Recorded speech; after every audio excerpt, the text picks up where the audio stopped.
Despite tightened security measures in Kokrajhar and Sonipat after the Bodo attack, miscreants managed to burn down a tea factory in Kokrajhar last night, raising questions on the security measures being adopted after such a big massacre.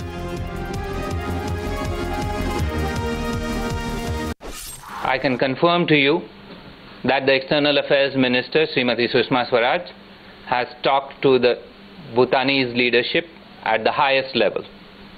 We are also working on having contacts with others who could possibly help us in this. Once those are completed, I will share with you those details also. As a part of retaliatory attack, some miscreants had come last night in this tea under construction tea factory, and they have burned down certain vehicles out here, and also the office of this under construction tea factory in Choibari.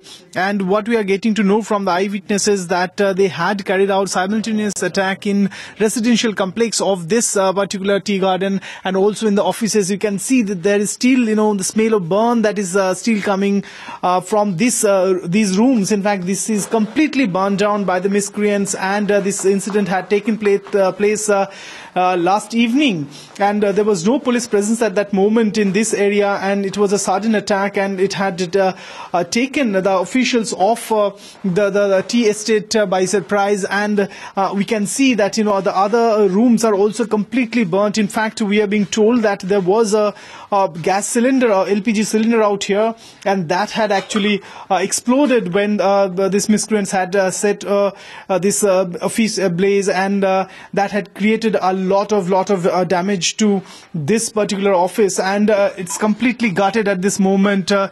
Soon after the incident had taken place, the CRPF and the local police and even army had also come in, and they have taken stock of the situation, and their personnel are deployed at this moment to protect this area.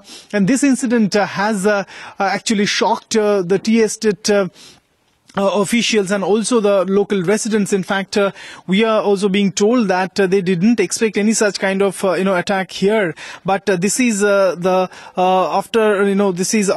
aftermath of the Assam massacre out here in Kokrajhar. This is one incident that has really shocked the people out here.